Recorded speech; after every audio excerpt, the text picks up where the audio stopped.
स्वागत है यीशु मसीह की प्रेजेंस में। हालेलुया। पवित्र वचन को खोलो, अपने हाथों को उठाओ।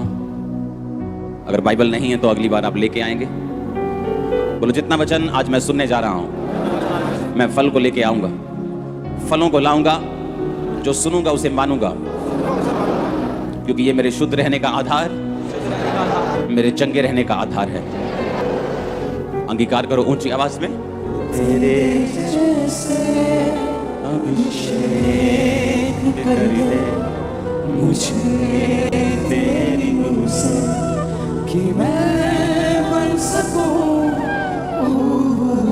तेरे जैसे अभिषेक कर दे। आमीन। परमेश्वर का आत्मा आपको डिलीवरेंस के लिए तैयार कर रहा है। डिलीवरेंस एक विश्वासी को भी चाहिए, एक पास्टर को भी चाहिए। डिलीवरेंस सिर्फ दुष्ट आत्माओं से नहीं होती, अगले लेवल पर जाने के लिए डिलीवरेंस चाहिए, परमेश्वर का फेवर चाहिए। दाऊद जब एक गोत्र का राजा बना तो अगले गोत्र का 11 गोत्र, अगले पूरे इजराइल का राजा बनने के लिए उसे डिलीवरेंस चाहिए थी। अपने फैमिली कर्ज से आपको फ्री होने के लिए डिलीवरेंस चाहिए। डिलीवरेंस सिर्फ दुष्ट आत्माओं से नहीं होती, डिलीवरेंस हर वो चीज जिससे आपको चाहिए वो डिलीवरेंस होती है, वो आज होगी आपकी। ये 7 हफ्तों में मैं आपको उस वचन की ओर लेके जाऊंगा जो आपको आपकी लाइफ की डिलीवरेंस लेने में मदद करेगा। जब ये सेवकाई स्टार्ट हुई तो बहुत सारे पास्टर्स से जब आज मैं मिलता हूं तो उनके बारे में, उनके दिमाग में ये विचार होता था, क्योंकि कोई भी बड़ी चर्च, ऐसा बड़ा चर्च, बहुत इक्का दुक्का चर्च थे जो बड़े थे, उनको लगता था कि जब मेरी चर्च 400 लोगों तक पहुंच जाएगी ये टूट जाएगी। सब पास्टर्स में मशहूर था ऐसा कि जब मेरी चर्च अगर 100-150 रहेगी तो ठीक रहेगी, लेकिन अगर ये 400 लोगों तक पहुंच जाएगी तो टूट जाएगी। लेकिन जब हमारा चर्च की शुरुआत हुई, ये पहली टेंट चर्च थी, ऐसा किसी ने देखा नहीं था, और बढ़ते बढ़ते बढ़ते जब ये हजारों में पहुंची, मैं आपको ये बात इसलिए बता रहा हूं कि परमेश्वर आपकी डिलीवरेंस करने के लिए तैयार है। आप क्रिश्चियन हैं तो भी, आप पास्टर हैं तो भी, आप नॉन बिलीवर हैं तो भी, हर वो चीज जो आपको बांधती आई, लास्ट डे यीशु मसीह के नाम में उसका आज। हालेलुया। परमेश्वर ने कहा, अगर तू मेरे वचन की इज्जत करेगा मैं तुझे आजाद करूंगा। उसने जो मुझसे प्यार किया इसलिए मैं उसको छुड़ाऊंगा, यानी डिलीवर करूंगा। उसने जो मुझसे स्नेह किया, यहोवा ने कहा, मैं उसको छुड़ाऊंगा, मैं उसको ऊंचे स्थान पर रखूंगा, क्योंकि उसने मेरे नाम को जान लिया है। परमेश्वर से प्रेम करना, उसका आदर करना। रूत का वचन आप सुन चुके हैं। संडे अगर आपने नहीं सुना, संडे मॉर्निंग का और इवनिंग का आप इंटरनेट पे जाके सुनेंगे, ताकि डिलीवरेंस का कोई भी वचन आप मिस नहीं करेंगे, क्योंकि ये आपकी लाइफ का मसला है, मामला है। आपके परिवार की डिलीवरेंस आपकी आत्मिक जिंदगी के साथ जुड़ी हुई।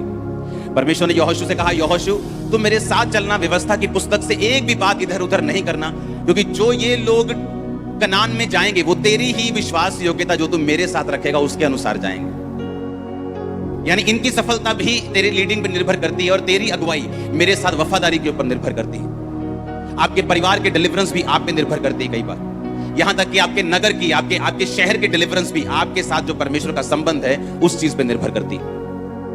जो संडे मैंने वचन दिया आप उसको सुनेंगे कि किस तरह से आपको एक मन बनाना है कि परमेश्वर तू मेरी जिंदगी में कुछ भी ना कर, लेकिन मेरी जिंदगी से मैं और तू कभी भी अलग नहीं होंगे। उस वचन को आप जाके सुने और आपको मालूम होगा। आज आपको ये बात ध्यान रखनी है, डिलीवरेंस एक बड़ा मसला है, ये छोटा मसला नहीं। डिलीवरेंस लोगों से, अनफ्रूटफुल लोगों से जो आपके लाइफ में है, आपकी मिनिस्ट्री में बैठे हैं, आपके रिश्तेदारी में बैठे हैं, आपको खींचने वाले, आप पर भार, लेकिन आपको उनको उठाना पड़ता है। आपको डिलीवरेंस चाहिए और खुदा आज आपको देगा। मुझे उसने दी है अनफ्रूटफुल लोगों से, और ये ऐसी चीज है जिन्हें आप खुद नहीं कर सकते, आप खुद उन्हें छोड़ नहीं सकते, लेकिन जब आप पर परमेश्वर का फेवर होता है वो धक्के से आपको लेके जाता है। उस समय आपको दुख लगता है, कई बार आपको स्ट्रेस फील होता है, लेकिन जब आप अपने आप को 6 महीने बाद, 3 महीने बाद देखते हैं, आप कहीं अधिक ग्रोथ में, कहीं अधिक ब्लेसिंग में। उस डिलीवरेंस की मैं बात कर रहा हूं जो मैंने लोगों को मसीह में रहते हुए 20-20 साल उसी बंधन में देखा है। क्योंकि परमेश्वर इमोशनल नहीं, अगर जिस लेवल की डिलीवरेंस वो आपको देना चाहता है, उस लेवल की समझ और उस लेवल का प्रार्थना, उस लेवल की वो स्पिरिचुअल नॉलेज भी आपकी जिंदगी में होनी चाहिए। यीशु मसीह के बाद जो चुना गया सेवक था अगुवा होने के लिए चेलों का, वो कौन था? यहूदा इस्करियोती। पर बना कौन? पतरस। था कौन? क्योंकि उसका वचन था याकूब की पुस्तक 48, याकूब के उस निर्गमन के 48 में, जब याकूब ने कहा था कि यहूदा वो अगुवाई करेगा। पतरस की जो नॉलेज थी, जो स्पिरिचुअल लेवल था, उसने इतना मेंटेन कर लिया था। जब परमेश्वर ने पूछा कि तू मुझे क्या समझता है, उसने कहा तू जीवते परमेश्वर का बेटा मसीह है। बाकी चेले जो लोगों की बात भी सुनते थे कि लोग क्या कहते हैं, वो कहते थे कुछ तुझे ये कहते हैं, कुछ तुझे वो कहते हैं, कुछ तुझे ये कहते हैं। उसने कहा नहीं नहीं, तुम क्या समझते हो? पतरस कहता तू जीवते परमेश्वर का बेटा मसीह है। परमेश्वर ने कहा इस बात के कारण मैं कलीसिया किस पे बनाऊंगा? तुझ पे। अधोलोक के फाटक तुझ पे प्रबल नहीं होंगे। आमीन। इसका मतलब क्या? इसका मतलब पतरस की स्पिरिचुअल जो नॉलेज थी, जो लेवल था, इस टाइप का चला गया था कि उसने परमेश्वर से वो बातों को, वो डिलीवरेंस को ले लिया। कई बार आप वो डिलीवरेंस चाहते हैं लेकिन आपका वो लेवल नहीं है। इसलिए परमेश्वर दाऊद को कितने साल उसने जंगल में रखा कि जब इसकी परीक्षा हो तो ये पास हो सके। यहूदा गोत्र का राजा बनाने के बाद भी 7.5 साल वो उसी का राजा रहा, इजराइल का राजा नहीं बन पाया, क्योंकि उस डिलीवरेंस के लिए उसे एक नए नॉलेज की, नई रेवलेशन की जरूरत थी। आमीन। वो डिलीवरेंस जो आपके फाइनेंस की है, आपकी फैमिली की है, आपके बच्चों की है, वो जो आपको एक नेक्स्ट लेवल पे ले जाती है, जिसके लिए आप सोचते हैं कि मैं वहां हूं, काश मैं वहां जाऊं, मेरी फैमिली में भी ऐसा हो, मेरे घर में भी ऐसा हो, मेरा फाइनेंस का लेवल भी ऐसा हो। वही डिलीवरेंस के लिए मैं आपको इन 7 हफ्तों में तैयार करूंगा। आमीन। यूहन्ना 20 उसकी 24 से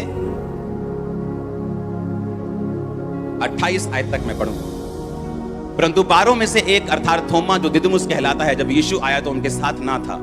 जब अन्य चेले उससे कहने लगे हमने प्रभु को देखा है, तब उसने उनसे कहा जब तक मैं उसके हाथों में कीलों के छेद ना देख लूं और कीलों के छेदों में अपनी उंगली ना डाल दूं, उसके पंजर में अपना हाथ ना डाल दूं, तब तक मैं विश्वास नहीं करूंगा। 8 दिन के बाद वो चेले फिर घर के भीतर थे और थोमा उनके साथ था और द्वार बंद थे। तब यीशु आया और उनके बीच में खड़े होकर कहा तुम्हें शांति मिले। तब उसने थोमा से कहा अपनी उंगली यहां लाकर मेरे हाथों को देख और अपना हाथ लाकर मेरे पंजर में डाल और अविश्वासी नहीं परंतु विश्वासी हो। ये सुन थोमा ने उत्तर दिया हे मेरे प्रभु, हे मेरे परमेश्वर। सब बोलो आमीन। यीशु ने कहा तूने मुझे देखा इसलिए विश्वास किया, धन्य वो हैं जिन्होंने बिना देखे विश्वास किया। अगली आयत पढ़ेंगे लूका 22 उसकी 54 से 61 आयत को। ये लूका का यूहन्ना पढ़ेंगे 24 से 29 और लूका 54 से 61 आप नोट करेंगे। लूका 22 से 24 से 61 आयत। ये उस टाइम का जिक्र है जब पतरस को परमेश्वर ने कहा था कि आज रात 3 बार तू मेरा क्या कर देगा? इनकार कर देगा।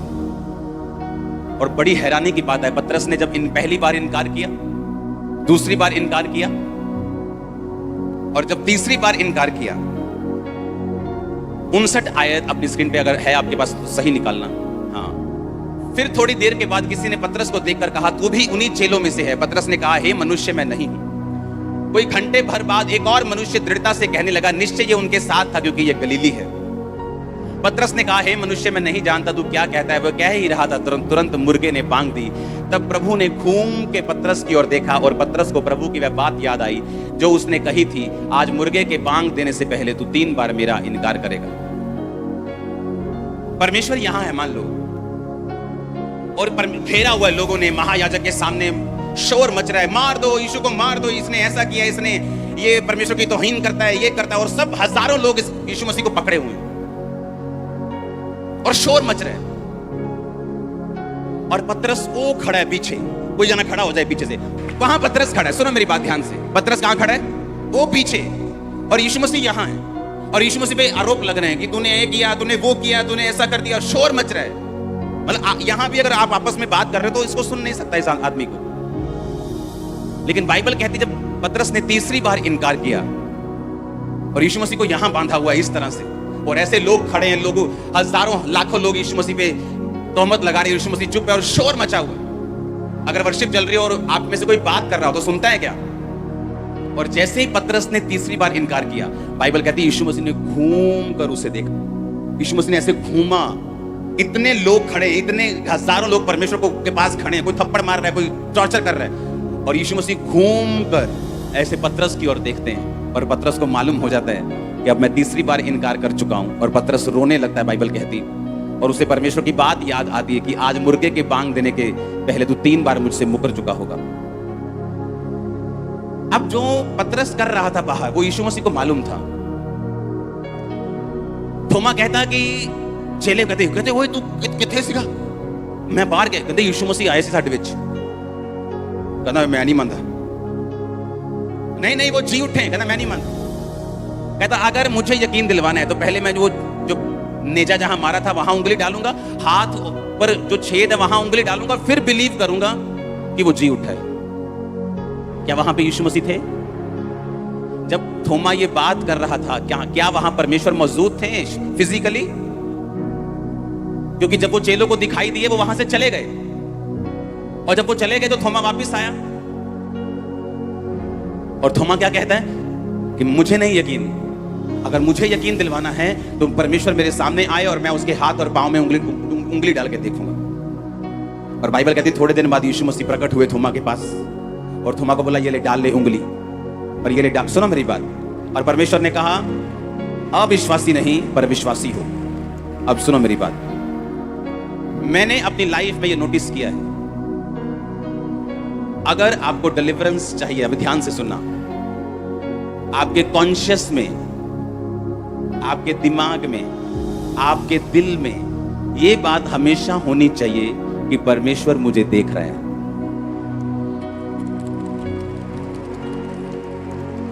वो मुझे देख रहे हैं, वो मुझे सुन रहे हैं। एवरी टाइम आपके खाते, नहाते, देखते, सोते, पहनते, भागते, बेचते, बहन जी कुरकुरे ले लो, बेचते, कोल्ड ड्रिंक बेचते, मकान बनाते, मकान खाते, कुछ भी कर लो, हर टाइम आपके माइंड में ये कॉन्शियसनेस होनी चाहिए परमेश्वर मुझे देख और सुन रहा है। अगर आपने ये नियम बना लिया, अगर आपने एहसास बना लिया, सिस्टम, अगर आपने ये सिस्टम बना लिया, मैं आपको बता रहा हूं जितने लोगों ने बाइबल में डिलीवरेंस पाई, बड़ी डिलीवरेंस की मैं बात कर रहा हूं, जैसे यूसुफ ने पाई जब वो जेल में था, और जेल में भी क्यों गया? उसने गलत काम करने से पोतीफर की पत्नी के साथ मना कर दिया, क्योंकि उसे यही दिमाग में था कि परमेश्वर मुझे देख। वहां कॉम्प्रोमाइज करता तो घर का हेड नौकर पहले से ही था, अब पैसा भी आता, उसकी वाइफ भी थी, आराम से वो अपनी जिंदगी बिता सकता था, लेकिन उसे मालूम था कि जिस स्थान को परमेश्वर ने मेरे लिए मसा किया है, मैं उस स्थान तक नहीं पहुंच सकता अगर मैं इस दुविधा में फंस जाऊंगा। तो आप मेरी बात समझ रहे कि नहीं? अगर उसे बड़ा छुटकारा चाहिए था तो उसे मालूम था कि परमेश्वर मुझे देख रहा है, और जो कुछ परमेश्वर से मैंने लेना है मैं उसे नहीं ले पाऊंगा अगर मैं परमेश्वर के वचन के खिलाफ चलूंगा। तो मैंने प्रैक्टिकली अपनी लाइफ में, लोगों की लाइफ में और दूसरे लोगों की लाइफ में, और बाइबल के जो कैरेक्टर हैं उनकी जिंदगी में देखा है, उन्हीं लोगों ने डिलीवरेंस पाई है, छुटकारा पाया है, जिन लोगों के दिमाग में यह था कि परमेश्वर मुझे देख रहा है और सुन रहा है। आप चोरी कर रहे हैं, वो आपको देख रहे हैं, आप व्यभिचार कर रहे हैं, वो आपको देख रहे हैं। वो वहां पे मौजूद नहीं था, उसने कहा नहीं मैं नहीं मानता यीशु मसीह आए थे। मुझे तो तभी यकीन, मुर्दे जीवित करने के बाद, लंगड़े चलाने के बाद, इतना कुछ देखने के बाद भी वो अविश्वासी था। इमेजिन करो। और यीशु मसीह ने फिर उससे कहा, जब यीशु मसीह प्रकट हुए तो यीशु मसीह ने कहा, ये ले थोमा, मैं आ गया हूं, अब विश्वासी बन। अविश्वासी नहीं, परंतु धन्य वो जिन्होंने बिना देखे विश्वास किया। इसका मतलब जब थोमा ये बात कर रहा था, परमेश्वर वहां मौजूद थे कि नहीं थे? इसका मतलब जब पतरस 3 बार इनकार कर रहा था और उसे लगता था कि परमेश्वर तो बहुत दूर खड़े, वो तो 500 फुट दूर है, इतने शोर में, और इतने शोर में जब उसने तीसरी बार इनकार किया, यीशु मसीह ने स्पेशल घूम के उसे ऐसे देखा पीछे, और उसे मालूम था कि वो सुन रहे हैं। उसे घूम कर स्पेशल देखा परमेश्वर ने, जहां चिल्लाहट सुनाई नहीं दे पा रही, जैसे ही मुर्गे ने कहीं बाहर बांग दी, तो यीशु मसीह ने घूम के पतरस की ओर देखा। जब हम अपने घर में हैं, अपने काम में हैं, अपने बिजनेस में हैं, जब हमें लगता है कि शारीरिक रूप में परमेश्वर वहां मौजूद नहीं, और ना वो महसूस किया जाने वाला है, क्योंकि परमेश्वर की हुजूरी कभी भी महसूस नहीं होती, पावर महसूस होती है, हुजूरी नहीं। जो आप चर्च में महसूस करते हैं वो पावर है परमेश्वर की। हजूरी महसूस नहीं होती, हजूरी आपके अंदर है। आप सुबह अपनी टांगों और पैरों को महसूस नहीं करते, हाथों को, कि पहले मैं महसूस करूं, फिर मैं उठूंगा और अपने टांग में बेड के नीचे लगाऊंगा। आपको मालूम है ये आपके साथ है, परमेश्वर आपके साथ है। वैसे ही महसूस करने की जरूरत नहीं। आमीन। आपको ये इज्जत करनी है कि परमेश्वर मुझे सुन रहा है और देख रहा है और मुझे परमेश्वर का आदर करना है। आमीन। जब आप इस मेंटालिटी के साथ चलेंगे कि परमेश्वर मुझे देख रहा है, मुझे सुन रहे हैं हर टाइम, मेरे अविश्वास की बातों को भी वो सुन रहा है, मेरे विश्वास की बातों को भी वो सुन रहे हैं, मेरे शक की बातों को भी वो सुन रहे हैं, और जो मैं विश्वास की बात कर रहा हूं उसको भी वो सुन रहे हैं। वो जो निंदा, वो चुगली जो आप दूसरों की कर रहे हैं उसको भी वो सुन रहे हैं, और वो आपके बोले गए शब्दों के अनुसार आपकी जिंदगी में काम करता है।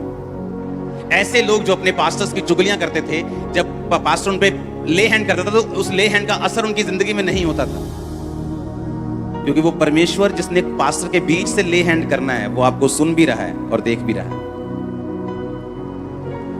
हालेलुया। और हमें ये बात मालूम होनी चाहिए कि परमेश्वर जीवित है। हमारी लाइन जो है, क्रिश्चियन जो मसीह जिंदगी है, वो जीवित है। जो मैं बोल रहा हूं वो सुन रहा है, जो मैं सोच रहा हूं वो भी वो सुन रहा है, जो मैं कर रहा हूं वो देख रहा है, चाहे वो गलत है चाहे वो सही है, लेकिन परमेश्वर को सब कुछ मालूम है। अब चर्च में आके मैं ज्यादा जोर के हालेलुया बोल के उसे धोखा नहीं दे सकता, क्योंकि जो मैं करके आया हूं, जो मैं सोच के आया हूं, जो मैं अपनी लाइफ में कर रहा हूं, उसे वो सब कुछ मालूम है। हालेलुया। आप जितना परमेश्वर को इज्जत देंगे, जितना परमेश्वर का ऑनर करेंगे, उतना ही वो आपको डिलीवर करेगा।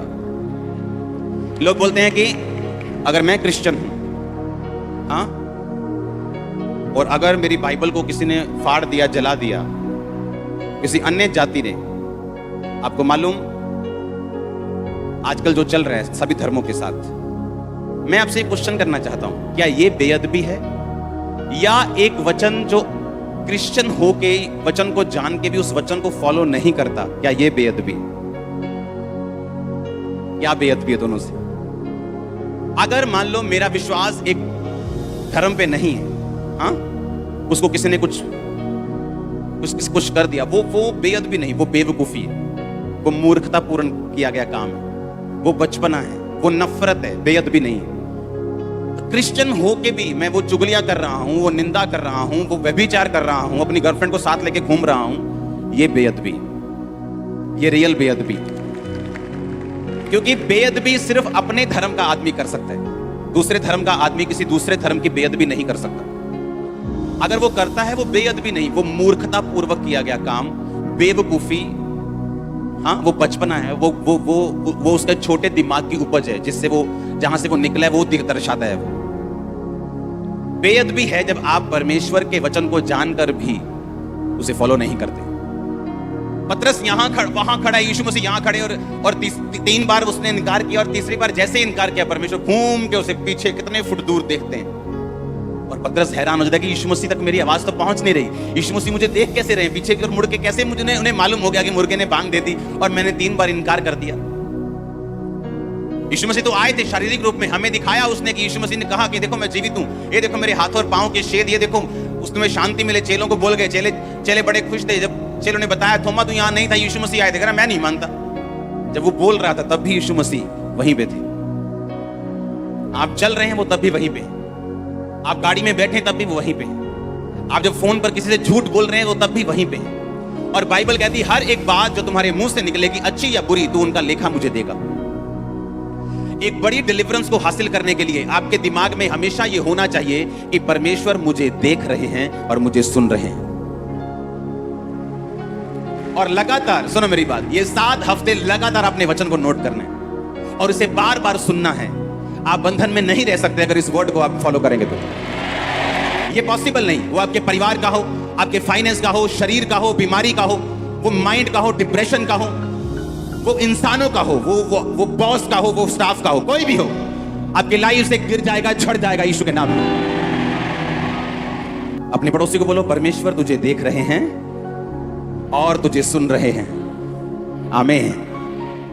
चाहे आप अविश्वास की बातें कर रहे हो तब भी वो आपको सुन रहे हैं, चाहे आप उसका इनकार कर रहे हो तब भी वो आपको सुन रहे हैं, और चाहे आप डैनियल की तरह प्रार्थना कर रहे हो, विश्वास में हो, तब भी वो आपको सुन रहे हैं। उसको हर एक चीज मालूम है। बाइबल कहती है यहोवा की आंखें नित धर्मी को देखती हैं और यहोवा की पलकें नित धर्मी को जांचती रहती हैं। हर वक्त परमेश्वर आपको जांचता है। आपकी स्पिरिचुअल लाइफ का हाल क्या है, आपकी विश्वासी जिंदगी कैसी है, आप कैसी जिंदगी जी रहे हैं, आपका विश्वास कैसा है, आपकी प्रेयर कैसी है, वो हर एक चीज को आपकी नोटिस कर रहे हैं। अगर बड़ा छुटकारा चाहिए तो ये दिमाग में रखना है कि परमेश्वर मुझे देख भी रहा है राइट नाउ और सुन भी रहा है। चाहे परीक्षाओं से होके गुजर रहे हैं, चाहे हम परीक्षा से निकलकर आशीष पा बैठे, हम ऊंचाई पे चले गए, चाहे वो जा रहे हैं, चाहे जाने वाले हैं, हर कंडीशन में परमेश्वर आपको देख भी रहा है और सुन भी रहा है। आपका अंगीकार क्या है, आप लोगों से आप बात कैसे करते हैं और पीठ पीछे आप कैसे हैं, वो आपको देख भी रहा है और सुन भी रहा है। जो लोग इस कॉन्शियसनेस में चलते हैं कि नहीं परमेश्वर मुझे देख रहा है, तो गलत काम करने के टाइम अगर आपको ये नॉलेज होगी कि परमेश्वर मुझे देख भी रहा है और सुन भी रहा है, आप बच जाएंगे। क्योंकि उस समय पोतीफर की पत्नी के अलावा और वहां कोई मौजूद नहीं था, उसका बॉस वहां पे नहीं था, लेकिन उसे मालूम था कि बॉस वहां हो ना हो लेकिन परमेश्वर वहां मौजूद है। उसे यह भी मालूम था कि मेरी की गई प्रार्थना का उत्तर शायद मुझे नहीं मिल रहा, जो दर्शन परमेश्वर ने मुझे दिखाए थे वो भी पूरे नहीं हो रहे। मैं कहां राजा हूं, मैं तो एक घर में नौकर हूं, एक हेड नौकर हूं। वो परमेश्वर का विजन शायद एक आत्मिक इल्यूजन था मेरी लाइफ में। हम जब धर्म में जाते तो इल्यूजन हो जाते, ऐसा होगा, वो शायद ऐसी चीज थी। लेकिन उसे मालूम था, फिर भी वो परमेश्वर के साथ इस कॉन्शियसनेस में रहा कि अगर मैं गलत काम कर रहा हूं तो परमेश्वर मुझे देख रहे हैं, मुझे सुन रहे हैं और मुझे इसका बदला मिलेगा। इसीलिए चाहे मैं छोटी सी छोटी कन्वर्सेशन कर रहा हूं फोन पर, मैसेज पर, मैंने कभी झूठ नहीं बोला। मुझे पता है परमेश्वर मुझे देख रहे हैं और मुझे सुन रहे हैं। अगर मैं जा रहा हूं, अगर मैं जिस जगह पे हूं, मैं वही बताता हूं, मैं यहां पहुंचा हूं। नहीं 10 मिनट नहीं लगेंगे, 15 मिनट लगेंगे, क्योंकि मैं यहां पे हूं। और लोग सरसरी झूठ बोलते हैं, हाँ जी कितने, मैं आ गया जी 5 मिनट, और अभी घर पे टाई लगा रहे हैं। उन्हें आदत है छोटी छोटी बातों में, उन्हें लगता है कि ये जिंदगी जीने का तरीका है। हर बात में गाली निकालना, उन्हें लगता है ये कूल चीज है। और परमेश्वर आपको ट्रेनिंग देगा, उसका आत्मा आपको ट्रेनिंग देगा कि अपनी लाइफ में, फैमिली में, हाउस होल्ड की चीजों में, रोज घरेलू चीजों में, अपने बिजनेस में किस तरह से आपने बिना झूठ और इस कॉन्शियसनेस से चलना है कि परमेश्वर मुझे देख भी रहे हैं और सुन भी रहे हैं। और जब ये प्रैक्टिस करनी आपको आ गई, आपको परमेश्वर प्रैक्टिस करवाएगा। पवित्र आत्मा से जब आप मांगेंगे वो आपकी मदद करेगा कि आप इस हिसाब से चल सके कि परमेश्वर आपको देख रहा है, वो सुन रहा है। तो होता क्या है, जब आप इस कॉन्शियसनेस में, इस दिमाग से, इस सोच से चलना शुरू होते हैं, परमेश्वर आपको डिलीवरेंस के लिए तैयार करता है। एक परिवार जिसमें सब कुछ है, पैसा है, ताकत है, शोहरत है, लेकिन उसका एक ही बेटा अगर बिगड़ जाए तो उसे डिलीवरेंस की जरूरत है। और वो उनकी मानने के लिए तैयार नहीं, उसकी सोच अलग है, उसने अपनी सोच बना के रखी। अब उस चीज से अगर कोई आपको डिलीवर कर सकता है तो वो सिर्फ परमेश्वर है। आपकी लाइफ में ऐसे मसले जरूर आएंगे, हर एक बंदे की लाइफ में, जहां उसको कोई मेडिकल साइंस, कोई इंसान, कोई माँ, कोई बाप, कोई भाई, कोई अमीर, गरीब, कोई पॉलिटिशियन, कोई बंदा उसे डिलीवर नहीं कर सकता जब तक परमेश्वर उसकी जिंदगी में ना हो। हालेलुया। इसलिए हम दुनियावी तौर पे बड़े सक्सेसफुल लोगों को देखते हैं, लेकिन जब हम उनकी जिंदगी में झांकते हैं, उनकी जिंदगी में बहुत सारे ऐसे फेलियर्स हैं, बहुत सारे ऐसी प्रॉब्लम्स हैं जिनका वो हल खुद नहीं कर पाए। और बहुत सारे फेलियर्स जो उनकी लाइफ में है, उनके पर्सनल लाइफ में, उनकी फैमिली में है, वो कुछ नहीं कर पाए उस चीज के लिए। उन्हें लगता है कि ये लाइफ का हिस्सा है, ऐसा आजकल चलता है, दुनिया है, ये जिंदगी है, ये जिंदगी एक संघर्ष है, उन्हें ऐसा लगता है, पर ऐसा है नहीं। इसलिए परमेश्वर की हमको जरूरत है। जिनके पास पैसा है उनको भी और जिनके पास नहीं है उनको भी, क्योंकि जिन चीजों से परमेश्वर आपको छुटकारा देगा, उन्हें उन चीजों से कोई दुनिया की ताकत आपको छुटकारा नहीं दे सकती। Hallelujah, hallelujah. उसने आपको चुना है बड़े काम करने के लिए, और वही आपको डिलीवर करना चाहता है। लेकिन उस डिलीवरेंस के लिए वो आपको तैयार करना चाहता है, कि जिस तैयारी से वो आपको तैयार करेगा ताकि आपकी जिंदगी में वो कार्य कर सके। कोई शक नहीं, परमेश्वर चाहता है दाऊद जैसे लोगों को वो राजा की कुर्सी पे बैठे, लेकिन उसके लिए जो तैयारी होनी थी, वो 37.5 साल उसकी तैयारी चली, और 37.5 साल की उम्र में बाइबल कहती है वो पूरे इजराइल का राजा बना। अपने पड़ोसी को बोलो, परमेश्वर तुझे देख और सुन रहा है। आंखों को बंद करके इमेजिन करो, जो आपने आज बोला, जो आज आपने किया, जो आज आप सोच रहे थे, जो आज आप मांग रहे थे, हर एक चीज परमेश्वर के द्वारा वो नोटिस की गई है। और वो आपसे प्यार करता है, वो आपको छुड़ाना चाहता है। उसने कहा तुम जगत की क्या हो? ज्योति हो। उसने तुमको अगुवा होने के लिए ठहराया, तुम्हें गाइड करने के लिए ठहराया, और वो ये चाहता है कि तुम्हें इस बात की पूरी नॉलेज, और तुम इस मैंने लोगों को देखा है, क्रिश्चियन हैं, वो चर्च भी आते हैं, प्रार्थना भी करते हैं, रोजे भी रखते हैं, बोते भी हैं, लेकिन इस कॉन्शियसनेस में नहीं जीते कि परमेश्वर मुझे हर समय देख रहा है और सुन रहा है। एवरी टाइम, रोज रात को सोते वक्त भी मेरे को, नहाते वक्त भी मेरे को, खाते वक्त भी मेरे को, पीते वक्त भी मुझे देख रहा है और सुन रहा है। एवरी टाइम, हर समय वो आपको देख रहा है और सुन रहा है। आपके शब्द, आपकी चीजें वो आपको देख रहा है और आपको सुन रहा है। उसी हिसाब से वो आपको तैयार करेगा, उसी हिसाब से वो आपको बदला देगा कि वो आपको हर टाइम उसने देखा भी और सुना भी। उसने कहा, तुम मेरी पलकें नित्य तुमको जांचती और मेरी आंखें नित्य तुमको देखती हैं। अगर आप अपनी स्पिरिचुअल लाइफ के बारे में सीरियस है तो परमेश्वर भी सीरियस है, क्योंकि उसने आपको छुटकारा देने के लिए और उसके बाद आपको लोगों को छुटकारा देने के लिए इस्तेमाल करना है। और ये परमेश्वर का मिशन है, मालूम है आपको? ये परमेश्वर का डिवाइन मिशन है, ये उसका मिशन है। क्यों वो आपको छुटकारा देना चाहता है? क्यों वो चाहता है कि आप इस कॉन्शियसनेस में जिएं? क्योंकि परमेश्वर का मकसद है आपको स्वर्ग में लेके जाना, रूहों को बचाना। एक लेबर को बचा सकता है, एक मिस्त्री से रोज मिलता है, एक जॉब करने वाला जॉब कर अपने स्टाफ से, बॉस से रोज मिलता है, एक बिजनेसमैन रोज अपने बिजनेस में जाते हैं। हाँ, एक डॉक्टर अगर क्रिश्चियन है तो रोज वो डॉक्टर से, नर्स से मिलता है। क्यों परमेश्वर ने उनको बचाया? ताकि वो अपने जैसे लोगों को बचा सके। जब राजू श्रीवास्तव बीमार थे, मालूम है, कॉमेडियन, तो जॉनी लीवर से मेरी बात होती थी, तो एक दिन वो गए वहां पे हॉस्पिटल में और उस पे ले हैंड करके आए। जिस दिन ले हैंड हुआ उस दिन के बाद उसके जो प्रॉब्लम थी वो सॉल्व हो गई। और परसों जब हम फोन पे थे तो मैंने उनको बोला, मैंने कहा चलो हम आज मिलके उन पे प्रेयर करते हैं हम। तो उन्होंने उसके राजू के कान पे फोन लगाया, उनकी वाइफ को फोन दिया, तो मैं और जॉनी लीवर प्रेयर कर रहे थे उस पे लगातार। और मैंने अपने बंदे को भेजा, मैंने कहा जाओ ऑयल और रुमाल दे के आओ। और 2 दिन, एक दिन अगले दिन होश आ गया उनको।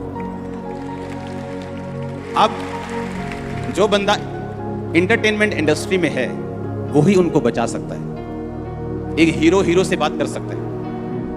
और यही परमेश्वर का मकसद है। अगर वो आपको छुड़ाना चाहता है तो इसका मकसद है वो आपको इसलिए ब्लेस कर रहा है कि वो दूसरों को आपके जरिए छुड़ा सके।